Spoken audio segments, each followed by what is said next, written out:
ஏழாம் அதிகாரம். அப்படியே கீரியாத்யாரீமின் மனுஷர் வந்து கர்த்தருடைய பெட்டியை எடுத்து மேட்டின் மேலிருக்கிற அபினதாபின் வீட்டிலே கொண்டு வந்து வைத்து கர்த்தருடைய பெட்டியை காக்கும்படிக்கு அவன் குமாரனாகிய எலெயாசாரை பரிசுத்தப்படுத்தினார்கள்.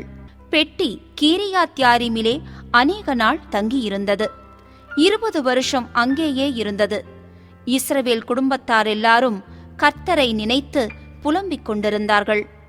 அப்பொழுது சாமுவேல் இஸ்ரவேல் குடும்பத்தார் யாவரையும் நோக்கி, நீங்கள் உங்கள் முழு இருதயத்தோடும் கர்த்தரிடத்தில் திரும்புகிறவர்களானால் அந்நிய தேவர்களையும் அஸ்தரோத்தையும் உங்கள் நடுவிலிருந்து விலக்கி உங்கள் இருதயத்தை கர்த்தருக்கு நேராக்கி அவர் ஒருவருக்கே ஆராதனை செய்யுங்கள். அப்பொழுது அவர் உங்களை பெலிஸ்தருடைய கைக்கு நீங்களாக்கி விடுவார் என்றான்.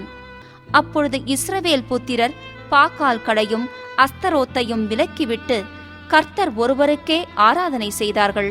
பின்பு சாமுவேல், நான் உங்களுக்காக கர்த்தரை மன்றாடும்படிக்கு இஸ்ரவேலர் எல்லாரையும் மிஸ்பாவிலே கூட்டுங்கள் என்றான்.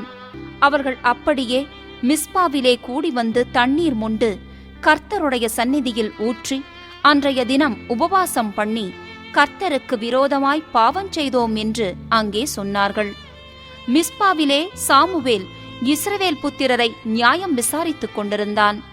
இஸ்ரவேல் புத்திரர் மிஸ்பாவிலே கூடி வந்ததை பெலிஸ்தர் கேள்விப்பட்ட போது பெலிஸ்தரின் அதிபதிகள் இஸ்ரவேலுக்கு விரோதமாக எதிர்த்து வந்தார்கள். அதை இஸ்ரவேல் புத்திரர் கேட்டு பெலிஸ்தரின் நிமித்தம் பயப்பட்டு சாமுவேலை நோக்கி, நம்முடைய தேவனாகிய கர்த்தர் எங்களை பெலிஸ்தரின் கைக்கு நீங்களாக்கி ரட்சிக்கும்படிக்கு எங்களுக்காக அவரை நோக்கி ஓயாமல் வேண்டிக் கொள்ளும் என்றார்கள். அப்பொழுது சாமுவேல் பால் குடிக்கிற ஒரு ஆட்டுக்குட்டியை பிடித்து அதை கர்த்தருக்கு சர்வாங்க தகனபலியாகச் செலுத்தி இஸ்ரவேலுக்காக கர்த்தரை நோக்கி வேண்டிக் கொண்டான். கர்த்தர் அவனுக்கு மறுமொழி அருளிச் செய்தார். சாமுவேல் சர்வாங்க தகனபலியை செலுத்துகையில் பெலிஸ்தர் இஸ்ரவேலின் மேல் யுத்தம் பண்ண நெருங்கினார்கள். கர்த்தர் மகா பெரிய இடி முழக்கங்களை பெலிஸ்தர் மேல் அந்நாளிலே முழங்கப் பண்ணி அவர்களை கலங்கடித்ததினால் அவர்கள் இஸ்ரவேலுக்கு முன்பாக பட்டு விழுந்தார்கள். அப்பொழுது இஸ்ரவேலர் மிஸ்பாவிலிருந்து பெலிஸ்தரை பின்தொடர்ந்து போய் பெத்காரின் பள்ளத்தாக்கு மட்டும் அவர்களை முறிய அடித்தார்கள். அப்பொழுது சாமுவேல் ஒரு கல்லை எடுத்து மிஸ்பாவுக்கும் சேனுக்கும் நடுவாக நிறுத்தி, இம்மட்டும் கர்த்தர் எங்களுக்கு உதவி செய்தார் என்று சொல்லி அதற்கு எபனேசர் என்று பெயரிட்டான். இந்த பிரகாரம் பெலிஸ்தர் அப்புறம் இஸ்ரவேலின் எல்லையிலே வராதபடிக்கு தாழ்த்தப்பட்டார்கள். சாமுவேலின் நாளெல்லாம் கர்த்தருடைய கை பெலிஸ்தருக்கு விரோதமாயிருந்தது. பெலிஸ்தர் இஸ்ரவேல் கையிலிருந்து பிடித்திருந்த எக்ரோன் துவக்கி காத் மட்டுமுள்ள பட்டணங்களும் இஸ்ரவேலுக்கு திரும்ப கிடைத்தது. அவைகளையும் அவைகளின் எல்லைகளையும் இஸ்ரவேலர் பெலிஸ்தர் கையிலே இராதபடிக்கு விடுவித்துக் கொண்டார்கள். இஸ்ரவேலுக்கும் எமோரியருக்கும் சமாதானம் உண்டாயிருந்தது. சாமுவேல் உயிரோடிருந்த நாளெல்லாம் இஸ்ரவேலை நியாயம் விசாரித்தான். அவன் வருஷா வருஷம் புறப்பட்டு பெத்தேலையும் கில்காலையும் மிஸ்பாவையும் சுற்றி போய் அவ்விடங்களிலெல்லாம் இஸ்ரவேலை நியாயம் விசாரித்த பின்பு அவன் ராமாவுக்கு திரும்பி வருவான். அவனுடைய வீடு அங்கே இருந்தது. அங்கே இஸ்ரவேலை நியாயம் விசாரித்து அவ்விடத்தில் கர்த்தருக்கு ஒரு பலிபீடத்தை கட்டினான். 8ஆம் அதிகாரம். சாமுவேல் முதிர் வயதான போது தன் குமாரரை இஸ்ரவேலின் மேல் நியாயாதிபதிகளாக வைத்தான். அவனுடைய மூத்த குமாரனுக்கு பெயர் யோவேல், இளையவனுக்கு பெயர் அபியா. அவர்கள் பெயர்செபாவிலே நியாயாதிபதிகளாயிருந்தார்கள். ஆனாலும் அவனுடைய குமாரர் அவன் வழிகளில் நடவாமல் பொருளாசைக்குச் சாய்ந்து பரிதானம் வாங்கி நியாயத்தை புரட்டினார்கள். அப்பொழுது இஸ்ரவேலின் மூப்பர் எல்லாரும் கூட்டங்கூடி ராமாவிலிருந்த சாமுவேலினிடத்தில் வந்து, இதோ, நீர் முதிர் வயதுள்ளவரானீர். உம்முடைய குமாரர் உம்முடைய வழிகளில் நடக்கிறதில்லை. ஆகையால் சகல ஜாதிகளுக்குள்ளும் இருக்கிறபடி எங்களை நியாயம் விசாரிக்கிறதற்கு ஒரு ராஜாவை ஏற்படுத்த வேண்டும் என்றார்கள். எங்களை நியாயம் விசாரிக்க ஒரு ராஜாவை ஏற்படுத்தும் என்று அவர்கள் சொன்ன வார்த்தை சாமுவேலுக்கு தகாததாய் காணப்பட்டது. ஆகையால் சாமுவேல் கர்த்தரை நோக்கி விண்ணப்பம் பண்ணினான். அப்பொழுது கர்த்தர் சாமுவேலை நோக்கி, ஜனங்கள் உன்னிடத்தில் சொல்வதெல்லாவற்றிலும் அவர்கள் சொல்லை கேள். அவர்கள் உன்னை தள்ளவில்லை, நான் அவர்களை ஆளாதபடிக்க என்னைத்தான் தள்ளினார்கள். நான் அவர்களை எகிப்திலிருந்து புறப்பட பண்ணின நாள் முதல் இந்நாள் மட்டும் அவர்கள் என்னை விட்டு வேறே தேவர்களை சேவித்து வந்த தங்கள் எல்லா செய்கைகளின் படியும் செய்தது போல அவர்கள் உனக்கும் செய்கிறார்கள். இப்போதும் அவர்கள் சொல்லை கேள். ஆனாலும் உன் அபிப்பிராயத்தை காட்டும்படி அவர்களை ஆளும் ராஜாவின் காரியம் இன்னது என்று அவர்களுக்கு திடசாட்சியாய் தெரியப்படுத்து என்றார். அப்பொழுது சாமுவேல் ஒரு ராஜா வேண்டும் என்று தன்னிடத்தில் கேட்ட ஜனங்களுக்கு கர்த்தருடைய வார்த்தைகளையெல்லாம் சொல்லி, உங்களை ஆளும் ராஜாவின் காரியம் என்னவென்றால், தன் ரதத்திற்கு முன் ஓடும்படி அவன் உங்கள் குமாரரை எடுத்து தன் ரத சாரதிகளாகவும் தன் குதிரை வீரராகவும் வைத்துக் கொள்ளுவான். 1000 பேருக்கும் 50 பேருக்கும் தலைவராகவும், தன் நிலத்தை உழுகிறவர்களாகவும் தன் விளைச்சலை அறுக்கிறவர்களாகவும் தன் யுத்த ஆயுதங்களையும் தன் ரதங்களின் பணிமுட்டுகளையும் பண்ணுகிறவர்களாகவும் அவர்களை வைத்துக் கொள்ளுவான். உங்கள் குமாரத்திகளை பரிமள தைலம் செய்கிறவர்களாகவும் சமையல் பண்ணுகிறவர்களாகவும் அப்பம் சுடுகிறவர்களாகவும் வைத்துக் கொள்ளுவான். உங்கள் வயல்களிலும் உங்கள் திராட்சத் தோட்டங்களிலும் உங்கள் ஒலிவத் தோப்புகளிலும் நல்லவைகளை எடுத்துக்கொண்டு தன் ஊழியக்காரருக்கு கொடுப்பான். உங்கள் தானியத்திலும் உங்கள் திராட்சப் பலனிலும் தசமபாகம் வாங்கி தன் பிரதானிகளுக்கும் தன் சேவகர்களுக்கும் கொடுப்பான். உங்கள் வேலைக்காரரையும் உங்கள் வேலைக்காரிகளையும் உங்களில் திறமையான வாலிபரையும் உங்கள் கழுதைகளையும் எடுத்து தன்னுடைய வேலைக்கு வைத்துக் கொள்ளுவான். உங்கள் ஆடுகளிலே 10 1 எடுத்துக் கொள்ளுவான். நீங்கள் அவனுக்கு வேலையாட்களாவீர்கள். நீங்கள் தெரிந்து கொண்ட உங்கள் ராஜாவின் நிமித்தம் அந்நாளிலே முறையிடுவீர்கள். ஆனாலும் கர்த்தர் அந்நாளிலே உங்களுக்கு செவி கொடுக்க மாட்டார் என்றான். ஜனங்கள் சாமுவேலின் சொல்லை கேட்க மனதில்லாமல், அப்படியல்ல, எங்களுக்கு ஒரு ராஜா இருக்கத்தான் வேண்டும், சகல ஜாதிகளையும் போல நாங்களும் இருப்போம், எங்கள் ராஜா எங்களை நியாயம் விசாரித்து எங்களுக்கு முன்பாக புறப்பட்டு எங்கள் யுத்தங்களை நடத்த வேண்டும் என்றார்கள். சாமுவேல் ஜனங்களின் வார்த்தைகளையெல்லாம் கேட்டு அவைகளை கர்த்தரிடத்தில் தெரியப்படுத்தினான். கர்த்தர் சாமுவேலை நோக்கி, நீ அவர்கள் சொல்லை கேட்டு அவர்களை ஆள ஒரு ராஜாவை ஏற்படுத்து என்றார். அப்பொழுது சாமுவேல் இஸ்ரவேல் ஜனங்களை பார்த்து, அவரவர் தங்கள் ஊர்களுக்கு போகலாம் என்றான். 9ஆம் அதிகாரம். பென்யமீன் கோத்திரத்தாரில் கீஸ் என்னும் பேருள்ள மகா பராக்கிரமசாலியான ஒரு மனுஷன் இருந்தான்.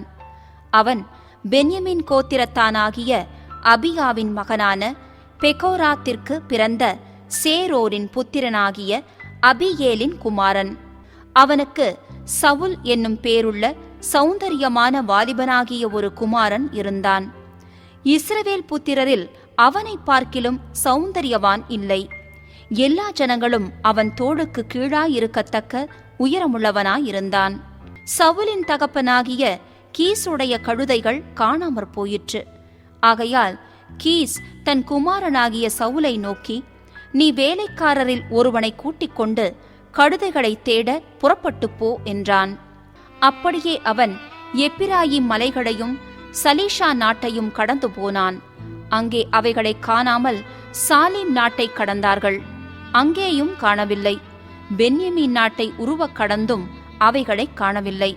அவர்கள் சூப் என்னும் நாட்டிற்கு வந்தபோது சவுல் தன்னோடிருந்த வேலைக்காரனை நோக்கி, என் தகப்பன் கழுதைகளின் மேலுள்ள கவலையை விட்டு நமக்காக கவலைப்படாதபடிக்கு திரும்பி போவோம் வா என்றான்.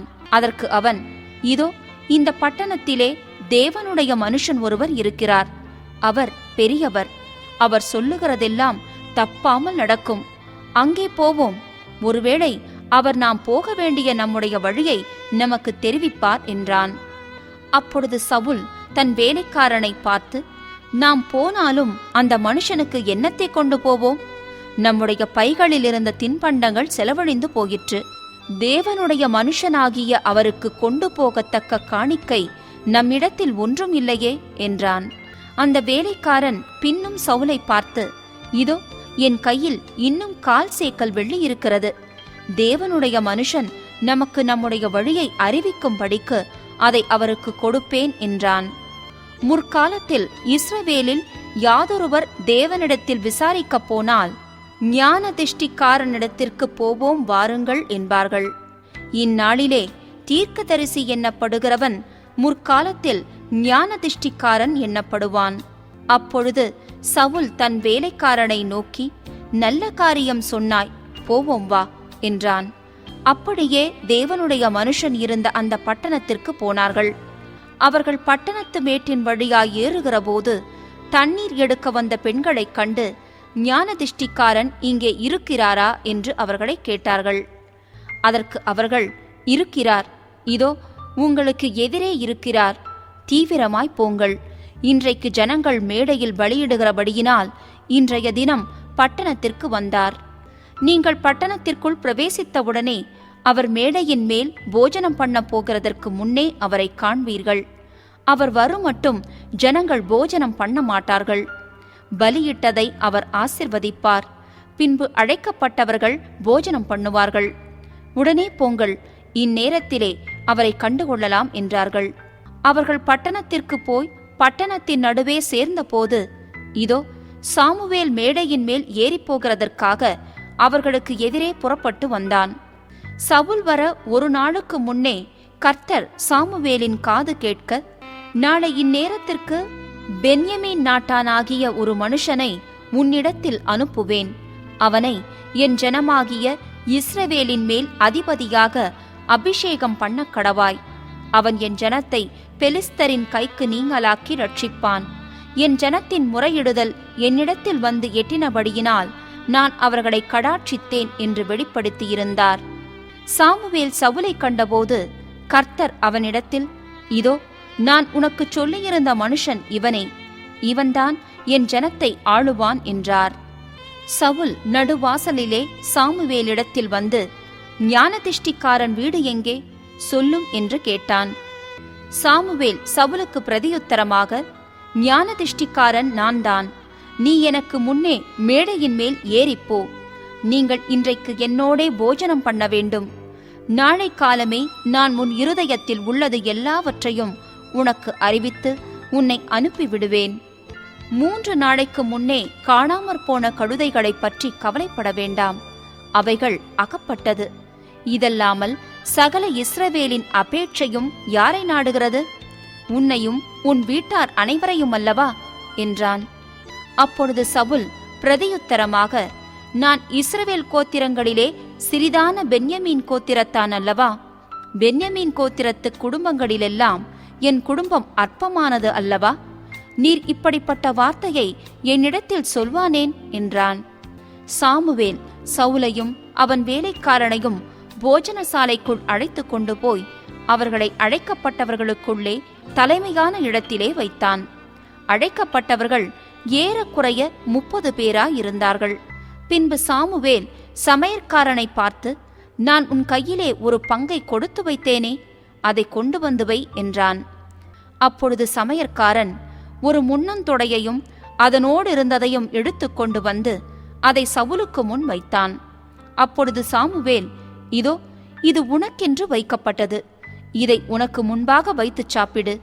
நான் ஜனங்களை விருந்துக்கு அழைத்தது முதல் இதுவரைக்கும் இது உனக்காக வைக்கப்பட்டிருந்தது என்றான். அப்படியே சவுல் அன்றைய தினம் சாமுவேலோடே சாப்பிட்டான். அவர்கள் மேடையிலிருந்து பட்டணத்திற்கு இறங்கி வந்த பின்பு அவன் மேல் வீட்டிலே சவுலோடே பேசிக் கொண்டிருந்தான். அவர்கள் அதிகாலமே கிழக்கு வெளுக்கிற நேரத்தில் எழுந்திருந்தபோது சாமுவேல் சவுலை மேல் வீட்டின் மேல் அழைத்து, நான் உன்னை அனுப்பிவிடும்படிக்கு ஆயத்தப்படு என்றான். சவுல் ஆயத்தப்பட்ட போது அவனும் சாமுவேலும் இருவருமாக வெளியே புறப்பட்டார்கள். அவர்கள் பட்டணத்தின் கடைசி மட்டும் இறங்கி வந்தபோது சாமுவேல் சவுலை பார்த்து, வேலைக்காரனை நமக்கு முன்னே நடந்து போகச் சொல் என்றான். அப்படியே அவன் நடந்து போனான்.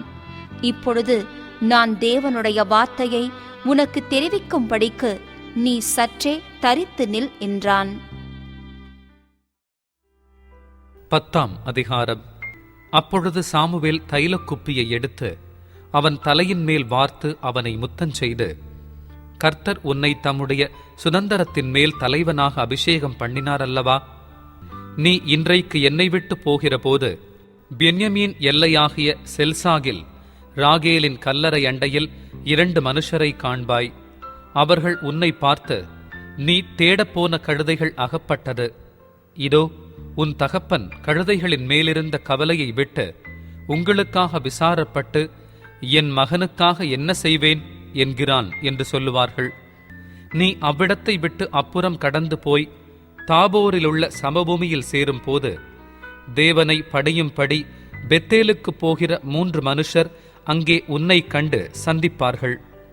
ஒருவன் 3 ஆட்டுக்குட்டிகளையும், இன்னொருவன் 3 அப்பங்களையும், வேறொருவன் திராட்சரசமுள்ள ஒரு துருத்தியையும் கொண்டு வந்து உன்னுடைய சுக செய்தியை விசாரித்து உனக்கு 2 அப்பங்களை கொடுப்பார்கள்.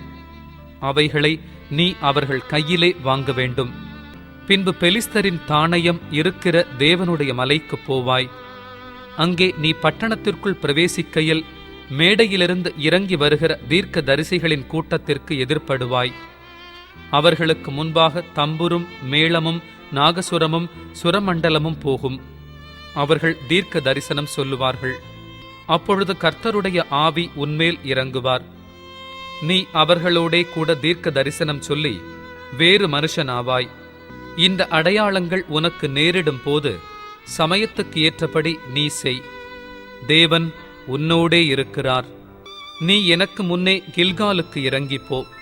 சர்வாங்க தகன பலிகளையும் சமாதான பலிகளையும் செலுத்தும் படிக்க நான் உன்னிடத்தில் வருவேன். நான் உன்னிடத்தில் வந்து நீ செய்ய வேண்டியதை உனக்கு அறிவிக்க மட்டும் 7 நாள் காத்திரு என்றான். அவன் சாமுவேலை விட்டு போகும்படி திரும்பின போது தேவன் அவனுக்கு வேறே இருதயத்தை கொடுத்தார். அந்த அடையாளங்கள் எல்லாம் அன்றைய தினமே நேரிட்டது. அவர்கள் அந்த மலைக்கு வந்தபோது இதோ தீர்க்க தரிசிகளின் கூட்டம் அவனுக்கு எதிராக வந்தது. அப்பொழுது தேவனுடைய ஆவி அவன் மேல் இறங்கினதினால் அவனும் அவர்களுக்குள்ளே தீர்க்க தரிசனம் சொன்னான். அதற்கு முன்னே அவனை அறிந்தவர்கள் எல்லாரும் அவன் தீர்க்க தரிசிகளோடிருந்து தீர்க்க தரிசனம் சொல்லுகிறதை கண்டபோது, கீசின் குமாரனுக்கு வந்தது என்ன? சவுலும் தீர்க்க தரிசிகளில் ஒருவனோ என்று அந்த ஜனங்கள் ஒருவரோடொருவர் சொல்லிக் கொண்டார்கள். அதற்கு அங்கே இருக்கிறவர்களில் ஒருவன், இவர்களுக்கு தகப்பன் யார் என்றான். ஆதலால் சவுலும் தீர்க்க தரிசிகளில் ஒருவனோ என்பது பழமொழியாயிற்று. அவன் தீர்க்க தரிசனம் சொல்லி முடிந்த பின்பு மேடையின் மேல் வந்தான். அப்பொழுது சவுலுடைய சிறிய தகப்பன், நீங்கள் எங்கே போனீர்கள் என்று அவனையும் அவன் வேலைக்காரனையும் கேட்டான். அதற்கு அவன், நாங்கள் கழுதைகளை தேடப் போய் அவைகளை எங்கும் காணாதபடியினால் சாமுவேலிடத்துக்கு போனோம் என்றான். அப்பொழுது சவுலின் சிறிய தகப்பன், சாமுவேல் உங்களுக்கு சொன்னது என்ன? அதைச் சொல் என்றான். சவுல் தன் சிறிய தகப்பனை பார்த்து, கழுதைகள் அகப்பட்டது என்று எங்களுக்கு தீர்மானமாய்ச் சொன்னார் என்றான். ஆனாலும் ராஜ்யபாரத்தை பற்றி சாமுவேல் சொன்னதை அவனுக்கு அறிவிக்கவில்லை. சாமுவேல் ஜனங்களை மிஸ்பாவிலே கர்த்தரிடத்தில் வரவழைத்து இஸ்ரவேல் புத்திரரை நோக்கி, இஸ்ரவேலின் தேவனாகிய கர்த்தர் சொல்லுகிறது என்னவென்றால், நான் இஸ்ரவேலை எகிப்திலிருந்து புறப்பட பண்ணி உங்களை எகிப்தியர் கைக்கும் உங்களை இறுகப் பிடித்த எல்லா ராஜ்யத்தாரின் கைக்கும் நீங்களாக்கிவிட்டேன். நீங்களோ உங்களுடைய எல்லா தீங்குகளுக்கும் நெருக்கங்களுக்கும் உங்களை நீங்களாக்கி ரட்சித்த உங்கள் தேவனை இந்நாளிலே புறக்கணித்து ஒரு ராஜாவை எங்கள் மேல் ஏற்படுத்தும் என்று அவரிடத்தில் கேட்டுக்கொண்டீர்கள். இப்பொழுது கர்த்தருடைய சந்நிதியில் உங்கள் வம்சங்களின் படியேயும் ஆயிரங்களான உங்கள் சேர்வைகளின் படியேயும் வந்து நில்லுங்கள் என்றான். சாமுவேல் இஸ்ரவேலின் கோத்திரங்களையெல்லாம் சேர பண்ணின பின்பு பென்யமீன் கோத்திரத்தின் மேல் சீட்டு விழுந்தது. அவன் பென்யமீன் கோத்திரத்தை அதனுடைய குடும்பங்களின் படியே சேர பண்ணின பின்பு மாத்திரி குடும்பத்தின் மேலும் அதிலே கீசின் குமாரனாகிய சவுலின் மேலும் சீட்டு விழுந்தது. அவனை தேடின போது அவன் அகப்படவில்லை. அவன் இனி இங்கே வருவானா என்று அவர்கள் திரும்ப கர்த்தரிடத்தில் விசாரித்த போது, இதோ அவன் தளவாடங்கள் இருக்கிற இடத்திலே ஒளித்துக் கொண்டிருக்கிறான் என்று கர்த்தர் சொன்னார். அப்பொழுது அவர்கள் ஓடி அங்கே இருந்து அவனை அழைத்துக் கொண்டு வந்தார்கள். அவன் ஜனங்கள் நடுவே வந்து நின்றபோது எல்லா ஜனங்களும் அவன் தோளுக்கு கீழாயிருக்கத்தக்க உயரமுள்ளவனாயிருந்தான். அப்பொழுது சாமுவேல் எல்லா ஜனங்களையும் நோக்கி, கர்த்தர் தெரிந்து கொண்டவனை பாருங்கள், சமஸ்த ஜனங்களுக்குள்ளும் அவனுக்கு சமானமானவன் இல்லை என்றான். அப்பொழுது ஜனங்கள் எல்லாரும் ஆர்ப்பரித்து, ராஜா வாழ்க என்றார்கள்.